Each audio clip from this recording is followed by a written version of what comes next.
Yeah, that's impressive alone enough. It's a lot taller in person than you think. Like people say that about me because I don't feel very tall, but that's really tall.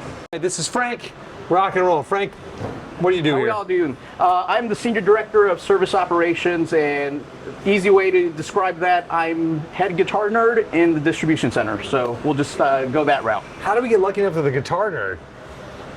I was available on a Saturday. That's it. Okay, good. Right. We do come on the most inconvenient of days, possibly. So take the way. Yeah. So here's our distribution center. It's roughly over 500,000 square feet of temperature-controlled, humidity-controlled environment, because the guitars need to be temperature-controlled, humidity-controlled. And all of our operations happen here: inbound, outbound, guitar gallery, inspection, any installs that we do, customer returns, where we bag all of our own candy, that happens here. The important stuff. All in this one building. How many guitars do you have coming in and out of here every day? It changes by day. You being a retailer, you know, some days you get the big truck and some days you get the small truck. Well, I know like during the pandemic, you guys were doing like 1,000 guitars a day at one point. Yeah, so we still inspect in the guitar gallery, where we're going to walk back there, about 1,000 guitars every day, 5 days a week. So, a lot of fun stuff, a lot of happy customers out on the other end. That seems insane, but let's go to it is. It is. That's awesome. That's nuts. All right. Yeah, so we got bays 1, 2, and 3, and all of those guitars are available. They're in stock. The serial numbers are active. Each location holds a specific serial number, so when you buy a guitar from us and you pick it off the website and you pick serial number 1, 2, 3 because you like that grain pattern, we get that serial number shipped out to you. So when you buy it, we know exactly what shelf it's on, based on the RF barcode that we have. Well, so I'm noticing, just from my own confusion level, I see Gretsch's and I see Taylor. Correct. Right in the same. So why wouldn't it all be all the Taylors together? Because it's serialized. It has nothing to do for us by it's just brand. The number. It's the serial number. Okay. Because you could have 40 of one item ID, but customer A wants this serial number, customer B wants this one. Right. So we look at the serial number before so that determines where it goes in the shelving. Yes. Cool. Yeah. Yeah, so this is really just for our retail store. So our local music store, customer buys something. We have 2 vans that literally travel the campus all day long. Yes. Getting to them in close to real time as possible. And I saw that earlier. Yeah. This gentleman with the blue hair was driving stuff over multiple times since I was there. That's right. So it's kind of cool because you got our music store, which you were just in, but they have access to everything in here. So our I don't really consider that fair. Well, but it's really cool. That's an impressive turn radius right there. Oh yeah, these things can really turn on a dime. So these trucks literally go up to the very top. I can't understand that, so that doesn't make sense to me. No, it's really cool. Not a job I'm comfortable with. So but my sense of organization it's so hard for me to think of like the Taylors and the Fenders and the ESPs together. Like, but a serial number, got it. Yeah. So I worked at a competitor for almost 20 years, and I totally get what you say. But when you're talking in the volumes that we're talking about, on one day you may get literally 500 vendor A, and the next day it's vendor B, and we need to figure out how to get that efficiently on the shelves. That's what I want to sort of figure out too. I'm curious how you do that. Yeah. Because it doesn't make sense to me. And part of this, we have reinvented what we do over and over and over. Right. Because when we moved in here during the pandemic, it was before the pandemic, I'm sorry. So we moved here January of 2020. That wasn't that long ago. And the pandemic hit March of 2020. And then the guitar boom happened somewhere 2 to 3 months after that. So all of the plans we had in place went out the window, and we had to come up with plan B. That's nuts too. Then, we've all done that. Right. And then 6 months later, it increased. There's plan C and plan D. So it's a constant evolution of how do we do it better and how do we do it better. Well, how big is this facility one more time? Just over 500,000 square feet. And it was originally built at like 450. And it was 480, and we added 50,000 extra. Yeah. I did my research a bit. I was like, that's nuts. Yeah, it's pretty fun. Yeah. So it's a lot of square footage. Yeah. I was trying to explain this to my mother. I was like, it's a lot bigger than Walmart. Hold on, how many Walmarts could you put in here?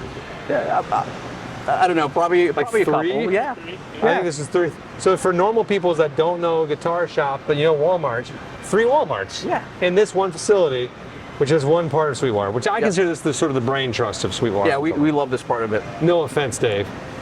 He's not listening at this point. He doesn't know what It's all good. So over here, this is our end of the guitar process. Whoa. This is what we call the double pack station. Yeah. So every guitar that we send out to a customer that's over $399 or above gets shipped out in one of these boxes. So you notice they're all uniform boxes. So whether the manufacturer sent it in the great box or maybe the box is a triangle box that shouldn't be sent out shipping-wise, like the PRS boxes. we go ahead and double box them. And what's really cool about it is you'll notice as she's working the machine, there's this bag that comes out, there's this foam, I'm sorry, it's a liquid in there. In about 90 seconds, it turns into foam, and it really encapsulates the four corners of the box. Yeah, I was watching that machine at first. I thought it was just a bag to wrap, and I was like, oh no, it's building the packaging. Yeah, that's right. So when you buy a guitar from us, there's foam on either end of the guitar. Sometimes there's some foam to catch the air on the sides. But now the guitar is safe in the manufacturer's box, and it's doubly safe in our box. Yes. Yeah. That is good. Yeah. I'm baffled by this.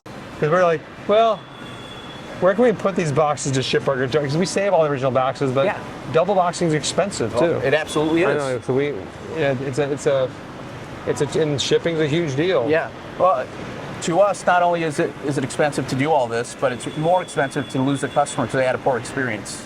No, that's what we're all about that as well. It's like, we want to, and again, it's guitars. So we want to be like, you don't want to get your guitars broken. Right. Or it doesn't look shipped right. And it's just not fun. Two chemicals in the tanks that combine in the bag. Right. Chemical A and chemical B are sent down to the machine. That foam doesn't happen to those two chemicals meet up. So you'll notice that you got the blue and the red pumping in. I mean, it's like the Matrix. It is. Or you're old enough, maybe. Does anybody remember the movie Strange Brew? Yeah. Okay, it reminds me of that a little bit. The giant beer keg. Yeah. Strange brew, eh? That's Hey, right. You got it, eh? Yeah. Oh man, it's like. Yeah. So we've got 3 of these machines up here, and on the back end, where the guitar gallery's at, we have 4 more of these machines. And during Monday through Friday, you probably have all these stations running. Depends on the time of day. Yes. Yeah. God Lord. So, we'll talk a little bit about the distribution center, the small things. So you'll notice everything's coming around these conveyor belts here. They actually are picked in what we call the pick mod up there. So all your picks and strings and guitar pedals and cables live up there. So when a customer order comes in, that order is given a tote number. It's sent in that tote. So you've got an employee that goes, scans that tote, and it says it needs this product and this product and this product. They go pick it, put it together. And then there's a little reader up here that reads the side of that tote and will divert it to wherever it has to go. So at this point, when it arrives here, it's ready to go out. Yeah, so this is going out to our shipping area. This goes down, up, over the back, and this is our back end shipping. So you got a USPS, you got a FedEx Express, and a UPS. But this is how it goes out, though, through these things? So you ship different shipping techniques. Why? So customer may live in a part of the country where FedEx isn't perfect for them, or they may live in a part of the country where UPS isn't great for them, or they just might hate UPS for some weird reason. Because I love UPS. Right. But so it's absolutely to give the customer the preference and for us to get the product to them at the fastest way possible. Well, speaking of fast, Frank, can I ask you this? Like when a customer orders a set of strings and maybe some guitar picks, how fast from like that order, click, point, paid for, does it come out here? On a day like today where we're operating at even pace, yes, it could be as little as 15 minutes. From order to package? It could be. So you could buy the product, then you call your sales engineer, said, oh, I want the purple one, and it might already be on that truck. Good Lord. But, we're Sweetwater, we'll go pull it out of the truck and get the customer the purple one. I don't know, you need to have a purple one. That's cool. Yeah. 15 minutes. Yeah. So we'll keep going. That's crazy. Yeah. That is really crazy. You gotta be pretty proud of that. Well, Chuck, our founder, yes, he was all about the customer service. So everything got pushed to the side to figure out the speed of taking care of the customer. So what is this? I'll just show you how we box up and pack the product. So those totes come over here, tells him what to do. He scans a tote. Our logic in here will tell him, all right, you got product A, B, and C. It'll fit in box number 4. they get the box, they put it together, they box it up, they add our pamphlet, they add our candy, they tape it up, and hopefully it's done in 2 or 3 minutes. Really, really fast. Good God. Very little wasted space in shipping because we physically measure every product. And so our logic does all the math for him, and he doesn't have to guess what box to go get. So we're not sending the oversized box for the pack of picks, or we're not trying to cram something in a box that doesn't fit. No, that's a huge issue for all of those other shops out there. Yeah. When shipping, you're trying to figure out the size and efficiency and speed. Yeah, and you'll see we have all the boxes up here. There's actually more boxes. These are the most common boxes that we use, up and down, and it's all about how do we keep them efficient so it could get on the truck and hit our customer's house in a reasonable amount of time. And as this is Saturday, will all this stuff actually leave today? Depends on the vendor. I'm sorry, Okay. the shipping method, Shipping. right? Okay. But it'll definitely leave First thing Monday. First thing Monday. So we have up here our receiving area. Being Saturday, there's not a lot of receiving that goes Right. on. But there's really 3 ways we look at receiving. The first way, we look at the small items. All the small items get received on this side. Large items, which are what we call the non-conveyables, they go and get received on the other side, past that staircase over there. Okay. And then the third receiving type that we do is our guitar receiving. So we receive guitars differently than anything else. Where the guitars get received? I'll show you in just a second. But the small stuff, we receive it here. It gets received, put in a tote. The tote goes up the spiral, up around, and gets dropped off over here to get put away in our small non-conveyable area. So we don't have traffic going back and forth. It's a safety thing. It's really efficient. I'm just trying to imagine how much these spirals even cost. That's a proprietary thing. It's not like you can go to the store and order one Yeah, of those. we didn't buy that off the shelf. Really, all this we didn't buy off the shelf. No, you have to have those built. Yeah. That's pretty impressive. So that's all the shipping that comes in there, goes up that, and goes across. The small stuff, yes. Yes. Yeah. Sometimes if you receive, a pallet of, 500 pedals, you might take the whole pallet up. But, Okay. when you receive, average size boxes of microphones or picks or anything like that, They go this way? Gets that done that way. Every day. Yeah. So coming up here, Chris, Hey. coming up here, we have our guitar receiving. So vendors send us product on pallets. Always pallets? That's the way we prefer them. So we receive them and we put them onto 4 separate priorities. So we take the guitars, we make sure we verify that they're right on the PO, that the serial number's there. Remember, serial number to us is the most important thing. And then we get them on the pallets, and then we divert them to wherever our priority says those pallets are, or those pallets need to go. And some of these might even be pre-sold as they arrive. Yes. But I know you guys list. Yes, we do. Yep. There's a lot of guitars here. There is. Oh, there's more behind me. Yeah. Yeah, it never stops. Just right in this little section. These just showed up. Yep. And so this is, one vendor. You may be familiar. This separate vendor. That's a separate vendor. Yeah. No, it's funny. I keep them. The Martins and the Taylors all the same. So now these are received, and so they're staged to be put somewhere else. So we can look at whatever our priority happens to be with those specific item IDs. And how quickly, when these are brought here, how quickly do these go and get dispersed into the warehouse or to showroom? Well, we want them to acclimate for about 24 hours before we do very much with them. And do you take them out and inspect them before they? Not before they're acclimated. Okay, I mean after the acclimation. Yeah, after acclimation, we either put them aside to inspect them a little later, or they go right to the inspection side. Okay. And you'll see where we have that stage. That's exciting. That's the coolest stuff. No, and besides guitar stuff, you'll notice, we got Shure microphones up here. Looks like, is that a Helix up there, a quad 4? Yep. I mean, we use these for just moving inventory around. Yeah, no, these carts are what our team uses to pick an order. So this is order number 1, order number 2, order number 3. They put those totes on there. And so there's also an iPad on the end here. Oh, yeah. They log in, and it tells them what order it is and what order to go into. We also geolocate where this is, so when they're in the middle of a pick process, it tells them what order to pick forward. Just efficiency. They don't go backwards. There's no, traffic jams. So That's really funny. Everybody moves in one direction based on where this is at. I like this idea. We're not going to have one of these anytime soon, Derek. We'll kind of paint a picture here. You'll notice we got 90, 91, 92, and really all those numbers are our priorities on what goes first. 90s are our first priority, 91s are our second, 92s are our third priority.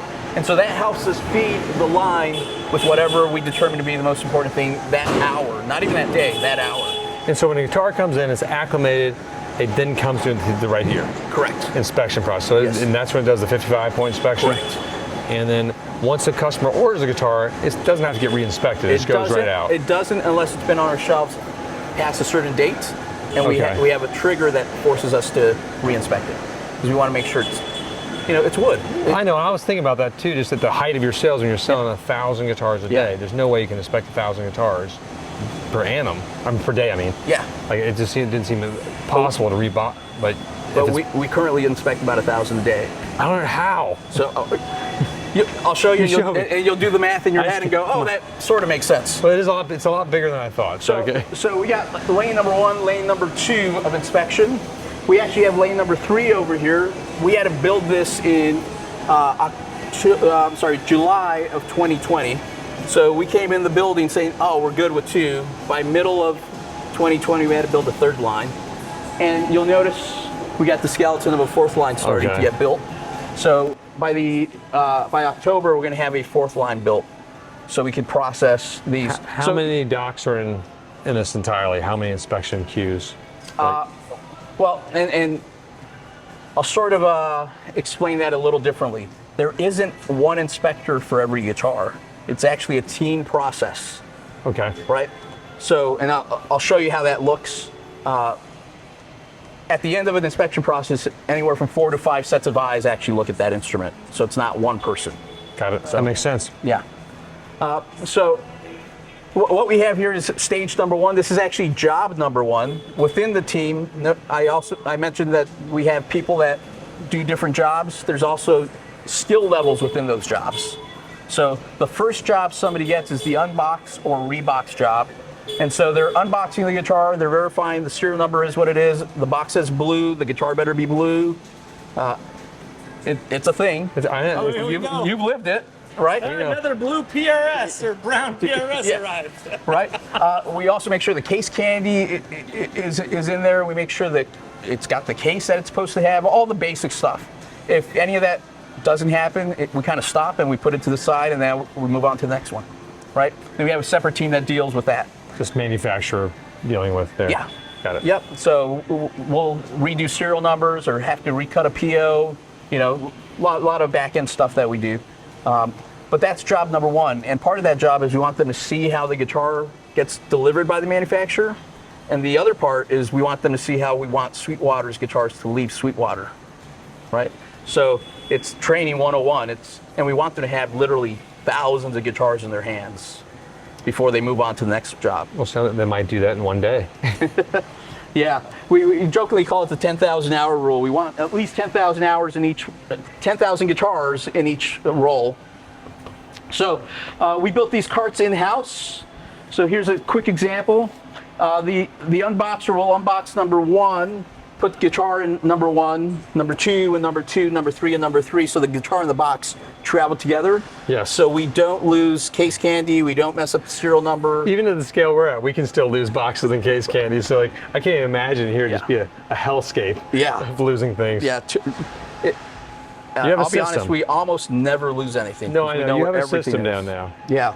And each part of the job, you scan the guitar, so you know where the guitar is each part of the way of the job. Okay, you know so who's touched each dock it. scans it in. So you know who's touched it, you know where it's at, you know any issues we've had to deal with it, and how to get it out to the customer as great as can be. And so these carts, it's funny, a little internal design thing. We built these carts, and we actually built them to hold 4 guitars because 4 acoustic boxes are big. And then one of our guys was, kind of dumb because when you have electrics, you got all this wasted space. Yes. So he helped us design a 5 guitar arm here, so now you can put 5 on one cart. Perfect. You know? That's cool. These are all custom, yep. Yep, we build these in-house. Well, no, we design them in-house. We outsource the building of them because we got 90 or 95 of them. That's a few carts. Yeah. Good God. So these that's guitars, phase 1. Phase 2. Phase 2. So these guitars are ready to be inspected.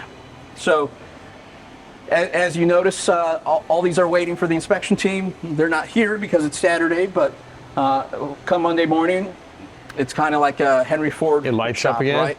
It's a lot of tailors going out right here. There's some tailors. Donnie Rod would be jealous. CE pluses. Yep. We got the Epiphone. I was looking to find a Jared James Nichols one, but I Emily don't know that Wolf. you'll find that. Those are my favorites right now. Yeah. The Palin Blue one. Yeah, anything of his is pretty special, I think. Ooh, these are cool. Don't want to touch it. Don't put my fingerprints even on it. Well, you can touch them here because they haven't been inspected. So we'll wipe down the fingerprints. So job number 2, it's really job number 3. We're kind of bouncing in the jobs, is the actual inspection part.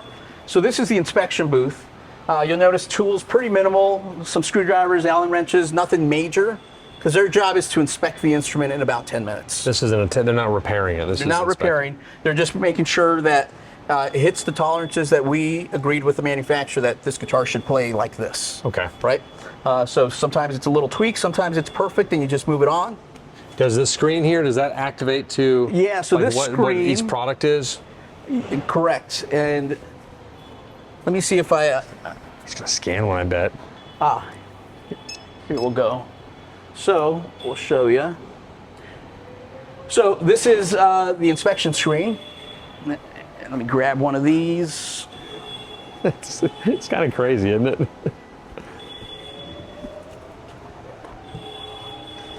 Lots of those 214 pluses going out.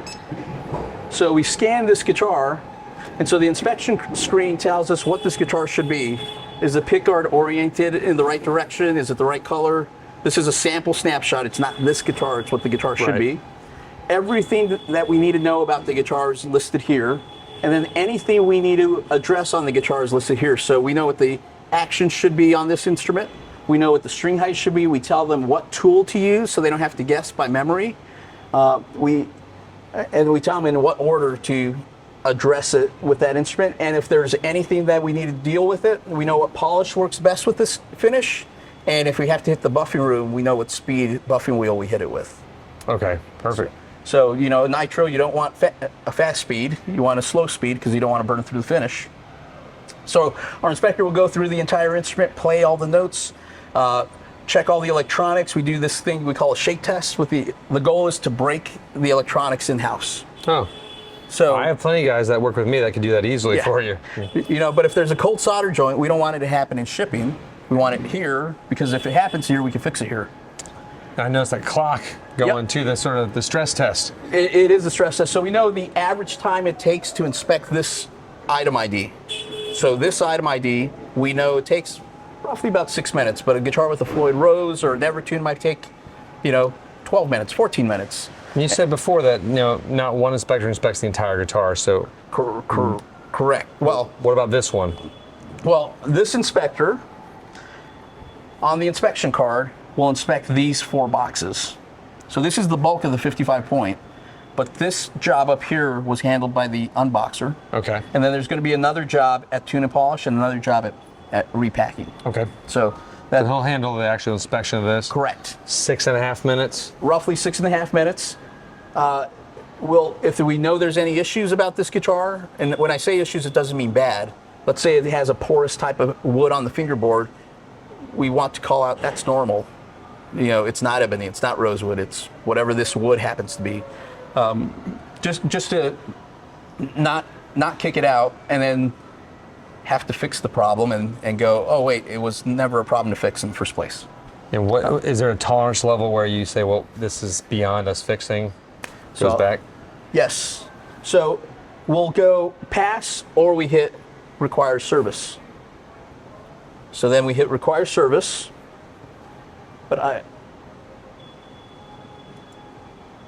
so we hit require service, and that guitar actually comes over here. Ooh. And it comes to this bench over here.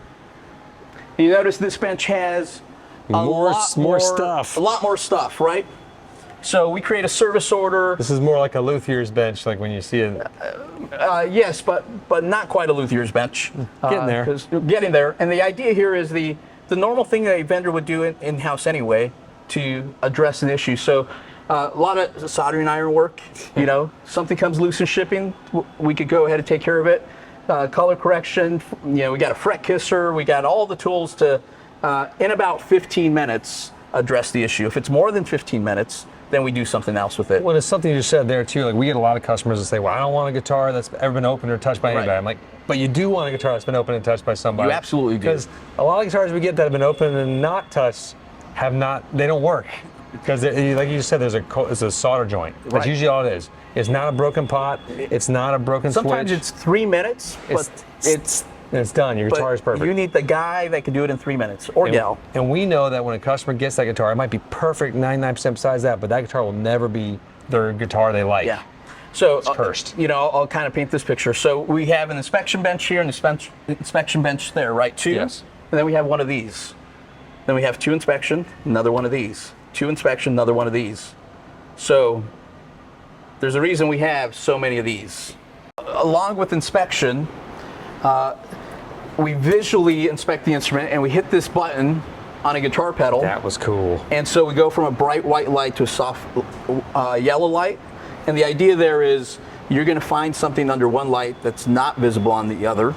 And if you find it, you can address it in-house. We don't know what the customer has, so we're simulating two separate light sources. So we do the same thing, but we have to take it outside. That's what we do. We literally do. I carry the guitar outside. So it's not as efficient as this, but we try. as long as you're doing something. We do, because when you photograph the guitar in our perfect little studio, which we're really proud of. Yeah. Sean does a great job. I'll take photographs in real light, and then we'll take photographs outside too sometimes, just to make sure. And inspect it. Yeah, sure. You know, it looks different. So it's shell pink, and then it's right. You know, Tomato Pepto-Bismol orange. pink. Yeah. In a different lighting. Right. That was really cool. And an orange pedal, by the way. It's an Derek. orange pedal. It's a guitar. Clean distortion, and then light. Yeah, that's pretty awesome. All right, so from here, the guitar comes over here. This is the inspection, this is the photo line. So it's past inspection. So we played the instrument, we made sure everything's good, and now it's ready for photo. So we tuned it up, now we detune it, get all the tuning pegs facing one direction, because they look great in pictures, and that customer doesn't see a weird reflection that makes them question, is that bent, is that dirty, is that... Man, that's obnoxiously, like, anal. That's That's a good one right there. Yeah, photo I'm stealing tuning. that one right there. So that's photo tuning. Okay, remember that with Sean from now on. And so then it comes over here, and... Why have we never done that? Well, Frank, Yes. before we head in there, I see the demo guitar. Oh, sure. Sticker. So this is part of the photography process too. Yeah, so anytime you have really a funny. guitar that doesn't pass a stock, it could become demo. So we take these little 1-inch stickers so we could give the customer a perspective of how big the issue might be, and we point out what we deem to be the issue. So on this guitar, there could be a little delamination going on. I mean, kinda. Kinda. Yeah, I mean, right there a little bit. Yep. So And that gets photographed up close. So each one of those will get its individual shot, so that customer can see what's going on with that guitar. It's pretty top on that Taylor right there, too. You got a winner. We do got a winner. Don't always get a winner like that. That's a winner. Yep. Somebody buy the guitar. It's probably already sold by the time this video's out. It'll be sold. It'll be sold. I know. I know that. I know that line. So we got 3 of these studios going on at any given time. So we got a Oh, handler. the photo studios. Yeah, we got a handler up here that scans the guitar. Sprays it off. And so we have air to get off any of the residual dust. They also have polish cloths in their hands. Definitely want this. A second, let me get a light going. Oh, clever. Look at this, Derek. So all four studios will look identical. Okay. You know, so we have this floating floor. We have this team of amazing photographers. I always wondered where this was. Yeah. That's funny. It's not on the floor. Yeah. You're an actor. You know how it works. I know, but it's funny. This is like Hollywood. Yeah. So we take the shots. We put the instrument, flips it around. We got light boxes left and right. We use real flash. And the coolest thing about this is this room will shoot about 35 guitars an hour. Each guitar gets 6 to 12 individual shots.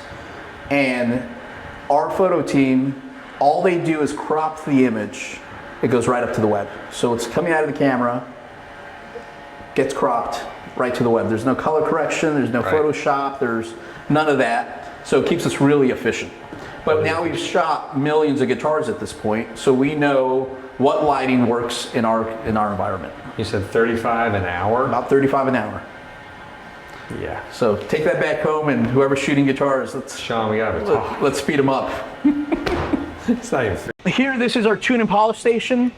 So what we do here is after photo, we have a tech that will take it over to that section. They'll put it on this stand. So if you look at this guitar, you set it on this stand. We have our software in here. They put any notes. They're still going to play the instrument one more time. They're going to check the lights one more time. Okay. So it's a double inspection. Notice there's not a lot of tools because we shouldn't have to address it. They're just verifying that it's right. And then I put it on that stand, which is actually on a scale. I figured that's weighing it. Right. So we're weighing that instrument that connects 8 to pounds even, lady. That's a light one for an Ultra. That is. So it connects to our software. So that photograph is attached to that serial number. This weight is attached to that serial number. So it loads up to our website. A quick question, string-wise. So these are the original factory strings, obviously, because they just came in. Yep. Now you said this thing sits here for longer than normal. Yep. Are you going to restring it? Yeah. Right. Or they might be a brand new guitar. Yeah, because we've had that. And we might have to restring it. Okay. Right. And when we restring it, we have, we use D'Addario strings, but there might be a very specific guitar. Let's say it's a Martin that needs, titanium strings. We will restring it with the right string if it's a very specific string. So we're stupid. We use elixirs almost on all of our restrings. I love them. Yeah. But it's expensive. It is, But do you use the NYXLs ever? If the guitar deems... Same with it? Right. Because we want to make sure we're honoring that guitar. Yes. Yeah. But there are that's cool. plenty of guitars that might not say what strings come on in. No, even some from Fender are confused. Yeah. So once we're done here, we come back. I've just seen some of those are pretty tops. Yep. And then the final station up here is our Reebok station. And so Reebok is exactly what it sounds like. You're going to take the manufacturer's original box. You're going to put it in that box. You're going to put our guitar gallery card in there. You're going to make sure it looks great. And when you put it in the box, we're going to do a shake test. And if it moves, we're going to add air bubbles. We do the same thing. It's funny. You got to shake test. You got to shake test. Yeah, that's the thing. I've had to reopen so many boxes. Right. I think I have it perfect. And then I'm like, Loudons in particular, when we ship those, because those are nice. $6,000 guitars at least. And yeah. Yeah. So we got air bubbles. We'll add air bubbles. We have polyfoam bags in case we tore the manufacturer's original polyfoam bag, because we do want to honor how the manufacturer wanted it sent out. And then when we're all done, it goes on a pallet, gets ready to go to the shelves. And that's where it lives until it's clicked and bought, probably 10 minutes later. Yeah, sometimes. And then we saw earlier where we had some double box stations. We have 4 more up here. So the idea here is when it's really busy, we can move guitars right into double boxing to ship out right to our customers. So that's the double boxing right there too. Those are the boxes that we use for it, right? Yes. Yeah, so we have 2 sizes. We have a small electric size and we got a larger acoustic size. And pretty much 99% of everything we sell fits in one of those 2 size boxes. So we're pretty consistent. Machines are amazing. That's one of the coolest things I've seen. Yeah. But this isn't where we started. That was up there. That was up there. I was like, where are we now? Yeah, so this is our second place where we have that. All right, and that's the guitar gallery. Let me take you quickly through the guitar shop and see what that looks like. That's pretty impressive. Here we've got our repair tech team, so much of the team that uses that wood shop in there. They've got little kind of mini shops set up, so you can walk into Tom's booth over here and see that he's got his own little area to do his type of repair or his repairs. He's also our supervisor. Look at this cool little J-base. Yeah, so they can kind of live in their area and set it up how they want that makes it fit for them. So This is what you meant when you said the Luthier's rooms were over this way. right. Yeah, Tom's a Luther. This reminds me a little bit more of Fenderland. You're right, yeah. So much that's how we designed it, using kind of the Fender The Master Builder's rooms. This is what it feels like. They have cabinets and kind of had design how they want. That's where I got the idea when we moved into this and built this place 4 years ago, was from the Master Builder. So yeah, you can kind of do their thing. Every luthier and every guitar tech kind of has their niche. So you'll see different designs in each one. That's funny. Tom's the supervisor because he does mostly everything, but some of the high-end stuff. You'll see some electronic guys that have pickup winders and soldering. That's cool, making their own pickups. Yeah, we'll do vintage pickup restorations. Wow, really? Yeah, we'll rewind pickups, old pickups. We'll custom build if the customer wants us to. If there's something doesn't exist on the market, which is somewhat rare, or they want some custom thing that they've come up with in their head, different magnet types and paired with different wire types, we'll do that. You dream it, you'll make it. That's right. Yeah. So kind of the whole idea of just a one-stop shop, whereas we do everything except build the guitars, right? We can do all the modifications, all different types of custom work after they're built. I did most of my homework. I knew most of what Sweetwater did. I did not really know about this. Yeah. This is cool. This is a neat little... That's great. Love to surprise people. I know. I heard about it, but I didn't know it was like at this scale. Yeah. Yeah. This is... There's about 65 guitar techs on this team over here. Frank's got about 125 on the team over there. So, all in all, 200 very knowledgeable guitar techs at any point in their career. That's 25% of the guitar techs in the country work at Sweetwater then right now. 200 of them. You greedy bastards. Yeah. On this side of the shop, we've got install techs. What we call install techs are modification techs. So before we can send a guitar out to a customer, our sales engineers can sell services on top of it. So Les Pauls, you see PRSs hanging up there, CSP, anything that we sell in our inventory, we'll modify. And not in crazy ways, which we'll show you here in a second, but this team mostly does setup. So we want to make sure we win that customer over as soon as we can, as quickly as we can, as soon as they take that guitar. We've got a few seconds to win them, right? Make sure that they don't doubt their purchase of buying a guitar online. So how do we make that quicker?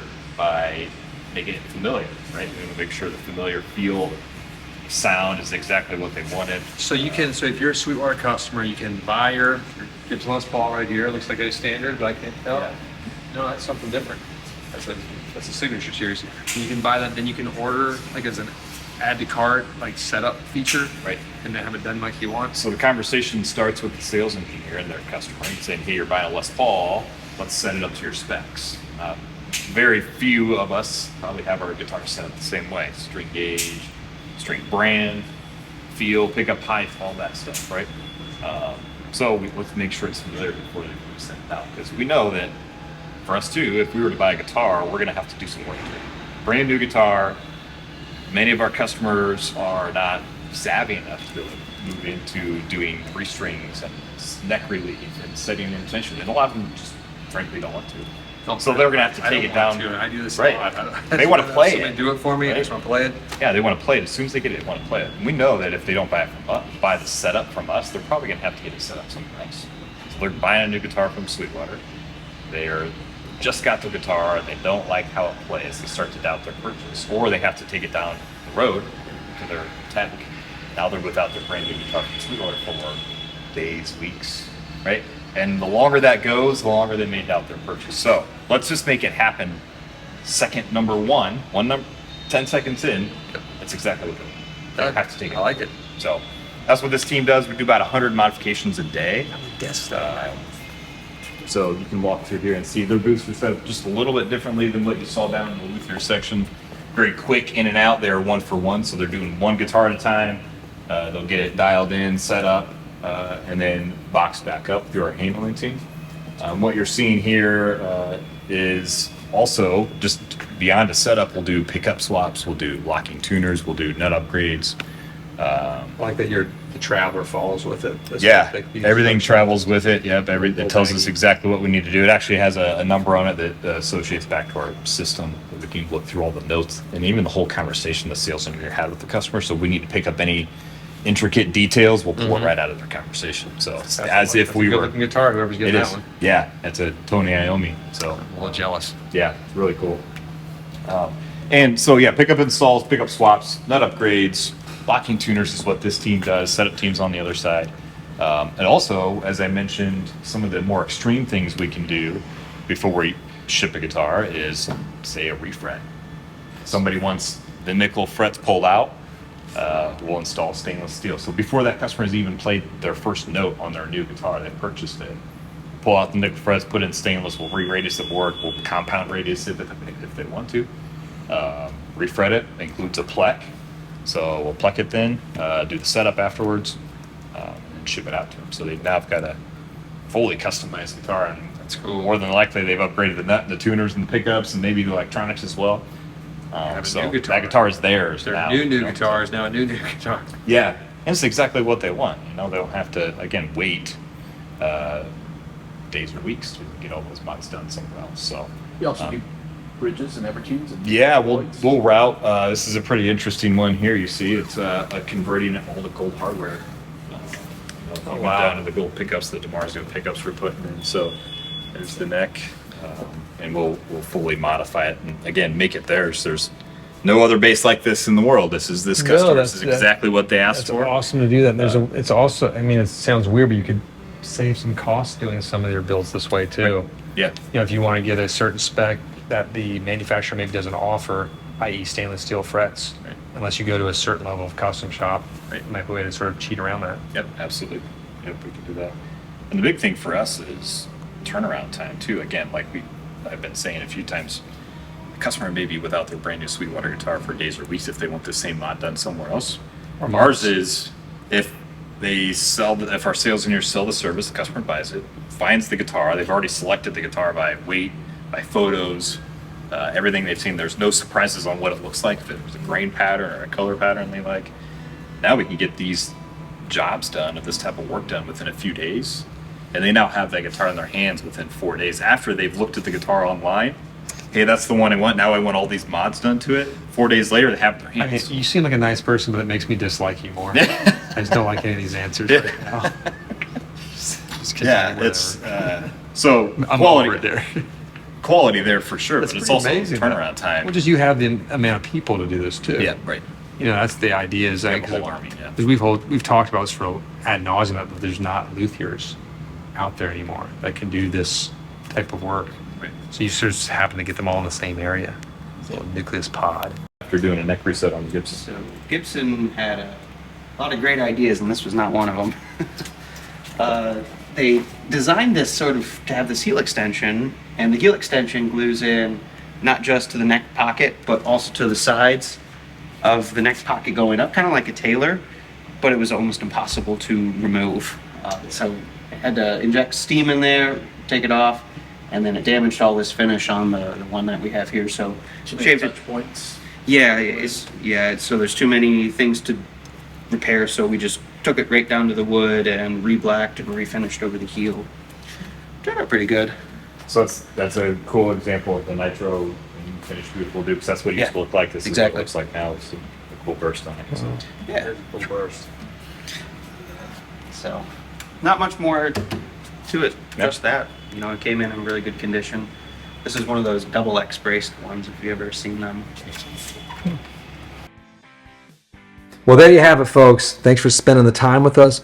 The behind the scenes, first-hand look at probably one of the craziest and largest guitar businesses I've ever seen. Sweetwater, thank you everyone involved for letting us get in here. And, you know, everyone, all the guys here at Sweetwater, all the gals, but also all of our fans out there that helped us get in here with contacting all your reps. Your sales engineers, and all the folks that just made this a truly magical experience. It's been a blast. So I hope you guys enjoyed it. Click like, subscribe.